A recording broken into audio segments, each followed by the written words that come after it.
같은 시대 같이 시대를 살아온 사람으로서 뭐 여러 가지 그동안은 기여한 역할 되게 높게 평가를 합니다. 그러나 이제 끝나고 나서 우리 후보자께서 한국방송통신대 석좌 교수직을 재직을 하셨는데 보니까 21개월간 300만 원씩 6,600만 원의 급여를 수료했습니다. 근데 이 기간 동안 방통대에서는 특강 3회, 회의 1회, 행사 2회 총 6회를 활동을 하셨어요. 이 내용은 맞죠? 아닙니다. 그거 외에도요. 각종 자문한 게 많이 있습니다. 자문하신 게 많이 있습니까? 예, 위원회 참여도 했고요. 예. 석좌 교수인데 뭐 자문을 하실 게 뭐가 있습니까? 아니면 석좌 교수가 그런 자문을 하는 게 주 역할입니다. 네. 석좌 교수는 자문을 하는 게 역할입니까? 네.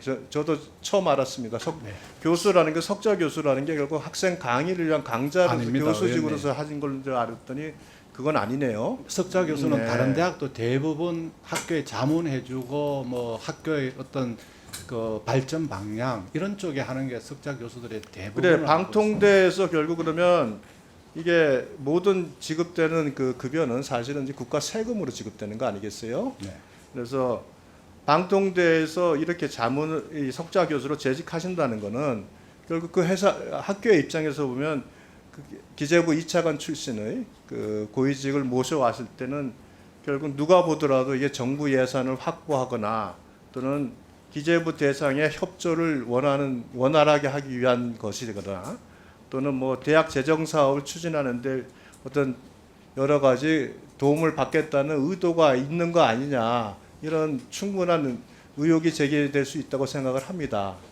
뭐 이런 부분에 대해서 뭐 여러 가지 자문을 하셨다고 하니까 구체적으로 그 자문 내용을 내가 확인할 수는 없어도 이게 사기업이면 조금 이해가 돼요. 그런데 사실은 석좌 교수라고 하셔서 석좌 교수는 자문만 한다 이 설명을 하셨는데 전 아니 의원님 자문만 한 게 강의도 했고요. 그러니까 강의를 했다는 걸 말씀드린 거예요. 예, 강의도 22개월 동안 예. 3회 강의를 하셨어요. 아니 3회 강의가 특강 아니고요. 3회 하셨고요. 아닙니다. 이건 학교에서 자료를 받아서 저희가 확인한 겁니다. 그리고 회의는 1회 하셨고 행사는 2번 있었습니다. 공식적으로. 그 외에 개인적으로 확인되지 않은 내용까지 저희가 뭐 여기서 논의할 수는 없지 않겠습니까? 예, 의원님 제가 좀 답변 드려도 되겠습니까? 이 부분에 대해서는 네.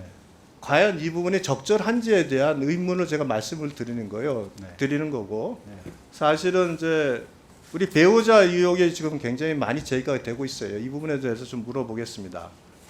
2004년 성남시 분당구에 살 당시에 이제 무한 소재 농지를 한 300평 사신 게 있어요. 배우자께서 사신 건 내용을 아셨습니까?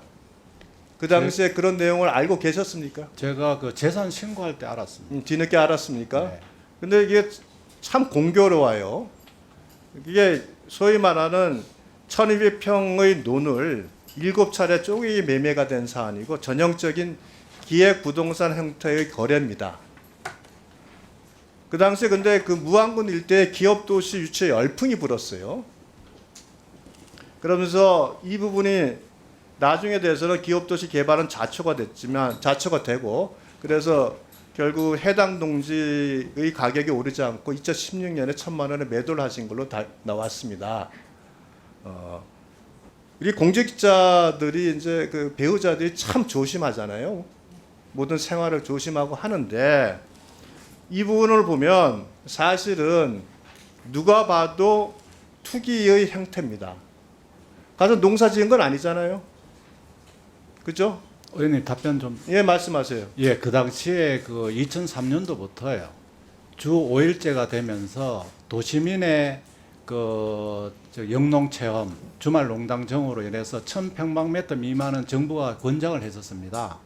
그래서 저희 집사람이 그 지인이 5명 정도가 같이 투자를 한다 해서 영농 체험을 위해서, 왜냐하면 도시에 달았기 때문에 농업이 뭔지 쌀나무라고 얘기하지 않습니까? 저도요. 그런 걸 좋아하는 사람 많이 압니다. 네네. 근데 대부분 집에서 1시간, 2시간 이내죠.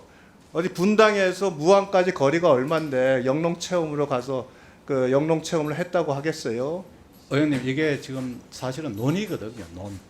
그러니까 저- 농사 지으신 거예요, 그럼? 그러니까 영농 체험이라는 게 모내기 할 때 가서 보기도 하고 도시민들은 그 이 어떤 경우는 도시면 태어났기 때문에 쌀나무라고 하기도 않습니까? 그래서 자, 좋은데요. 네. 그게 무안군 일대 그 사신 2004년도에 살 때 기업 도시 유치 열풍이 불지 않았으면 그 해명이 상당합니다.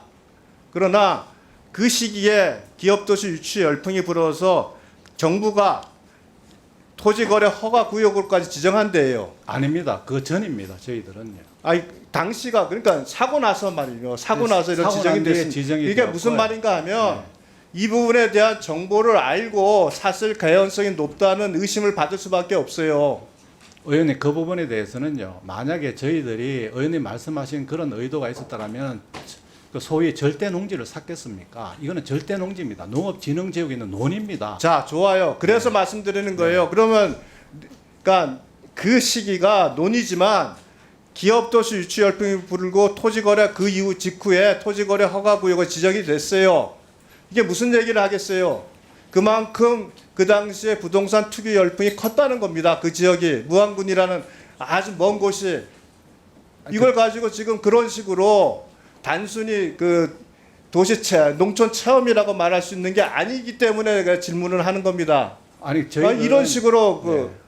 이게 투기를 하려고 하면 잡종이나 뭐 밭이나 이런 거 샀을 겁니다, 의원님. 어차피 저희들은- 이게 네. 이런 식으로 토지거래 허가 구역이 되고 기업 도시가 되면 용도 변경이 이루어지고 하는 그 절차는 다 있지 않습니까? 이 논이기 때문에요. 그게 절대 농지는 그게 불가능합니다, 의원님.